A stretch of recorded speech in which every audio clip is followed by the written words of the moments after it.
की सदर का फ़ोन जो मोदी को आता है और फिर अमेरिकी सदर ये भी कहता है कि G7 का जो इजलास होना है उसमें मैं इंडिया भारत को भी इनवाइट करना चाहता हूँ। तो डेफिनेटली और फिर उसमें आप देखें कि ऑस्ट्रेलिया, अब आप देखें ऑस्ट्रेलिया इंडिया के दरमियान में एक मिलिट्री एग्रीमेंट भी है। हाँ, लद्दाख पे वो जो डिस्प्यूटेड टेरिटरी है, जो बहुत सारे लोग इसकी इंटरप्रिटेशन इस तरह से करते हैं कि वो सारी चीज़ें अपनी जगह पे, लेकिन इंडिया एक आइसोलेशन में था सिटीज़न अमेंडमेंट एक्ट की वजह से, कश्मीर में जो जुल्म सितम हो रहा है उसकी वजह से, भारतीय सूरमाओं के जो हुकूमत के जो एक बयान थे इंतहा पसंदी के उसकी वजह से। लेकिन जो उनके पॉलिसी साज इदारे हैं उन्होंने, क्योंकि चाइना का अमेरिका के साथ कन्फ्रंटेशन थी, यूरोप के साथ कोरोना के मामले में कन्फ्रंटेशन, उसको कैश कराने के लिए चाइना के साथ जो कन्फ्रंटेशन हुई है उसकी वजह से भारत की जो आइसोलेशन है वो ख़त्म हो गई। अमेरिका जो है वो भारत के पीछे खड़ा हो गया आके। ट्रंप की 2 दफ़ा एक्सचेंज हुई है ये पिछले 2-3 दिनों में। और अब जो भारत है वो क्या कर रहा है, वो पूरी दुनिया में जहाँ जहाँ भी उसके जो सफारती मिशन है वो बुनियादी तौर पर जो पाकिस्तान के ख़िलाफ़ कार्रवाई है उसको वो इसी बात का हिस्सा करार दे रहा है कि चाइना सी पैक के ज़रिए वो जो एक सड़क बना रहा है जिसमें नेपाल से वो सड़क जाएगी, पाकिस्तान गिलगित बल्तिस्तान से गुजरेगी, सेंट्रल एशिया को कनेक्ट करेगी।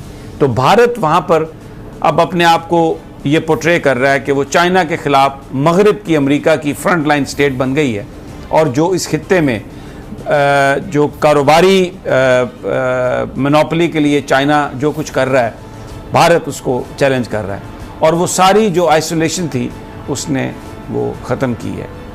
नतीजा कुछ भी हो, पाकिस्तान तैयार है। ISI हेडक्वार्टर्स में कल भी बड़ी मीटिंग हुई, 1-1.5 महीने में दूसरी दफ़ा ये मीटिंग है। पाकिस्तान पूरी तरह विजिलेंट है, इस बात को समझ रहा है। लेकिन जो आपके सामने जो मुझे समझ आई है, जो मैंने देखा है, पढ़ा है, आप इसे एग्री करते हैं?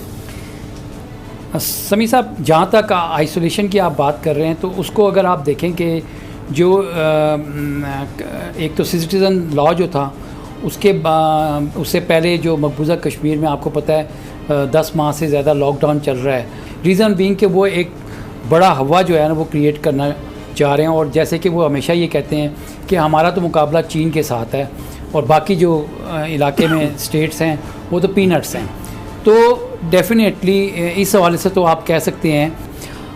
अब जब ट्रंप का फ़ोन आया और जब यकीनन अमेरिकी सदर का फ़ोन जो मोदी को आता है और फिर अमेरिकी सदर ये भी कहता है कि G7 का जो इजलास होना है उसमें मैं इंडिया भारत को भी इनवाइट करना चाहता हूँ, तो डेफिनेटली और फिर उसमें आप देखें कि ऑस्ट्रेलिया, अब आप देखें ऑस्ट्रेलिया इंडिया के दरमियान में एक मिलिट्री एग्रीमेंट भी है। हाँ, कि वो अपनी मिलिट्री बेसिस जो है ना वो एक दूसरे के लिए खोलेंगे और इस्तेमाल कर सकते हैं।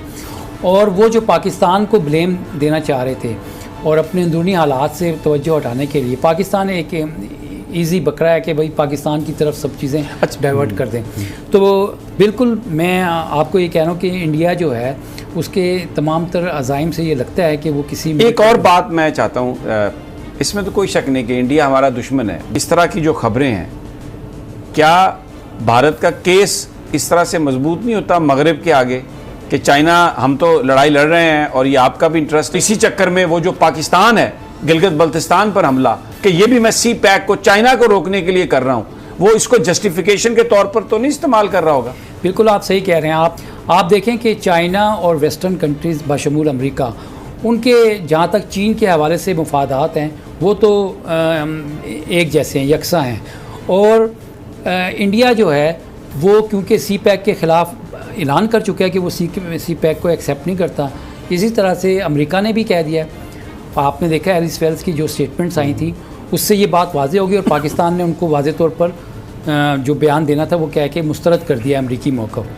तो ये बात बिल्कुल कंफर्म है कि इंडिया एक मिलिट्री एडवेंचर करने जा रहा था, और वो जिस तरह आपने बताया कि वो सी पैक के वाले से सड़क का और वो सारा कुछ, वो बिल्कुल सारा मंसूबा था। उन्होंने अपनी पैराट्रूपर्स की एक जो रेजिमेंट थी वो बाकायदा वहाँ पे भेजी थी, और पाकिस्तान के ख़िलाफ़ एक फ़ाल्स फ्लैग ऑपरेशन के बारे से प्राइम मिनिस्टर का बयान आया था कि Indian false flag operation is imminent. ये चंद दिन पहले की बात है।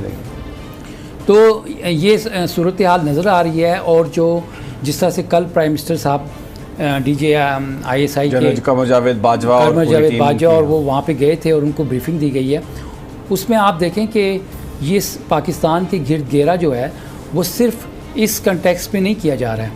अफ़गानिस्तान की भी सूरत हाल आप देखें, बलूचिस्तान में जो दहशतगर्दी के वाक़यात हालिया हुए हैं उसको भी आप देखें, और ये वो सारी सूरत हाल है। अब इंडिया जो है वो फिर से वहाँ पर, क्योंकि अजित देवल के अगर आप बयानात पिछले देखें तो वो तो कहते थे कि मर्सनरीज जो है ना उनको पैसे दें और अब जो मर्ज़ी करवा लें, और वो इसी तरह से राह जो है वो ऑपरेट कर रही है और आपके बहुत सारे वाक़यात हुए हैं। तो वो इस वक्त तैयारी करके बैठे हुए हैं। ये जो मूव है, ये जो एक नया ट्रैप है पूरी दुनिया को अपने साथ मिलाने के लिए, अपने आप को, हालांकि अग्रेसर है भारत, जुल्म कर रहा है कश्मीर में, भारत अपने मुल्क के अंदर मिनॉरिटीज़ के साथ, लेकिन पूरी दुनिया में अपने आप को मजलूम बनाकर और मगरिब का नुमाइंदा बनने की जो चाइना के खिलाफ कोशिश की है, ये आइडिया किसका था? भारत के अंदर उनका रोशन दिमाग कौन है? क्या कोई वहाँ पर कोई पैरेलल सेटअप तो नहीं हो गए? उनकी इंटेलिजेंस एजेंसी में इजरायली और अमेरिकन तो नहीं घुस गए?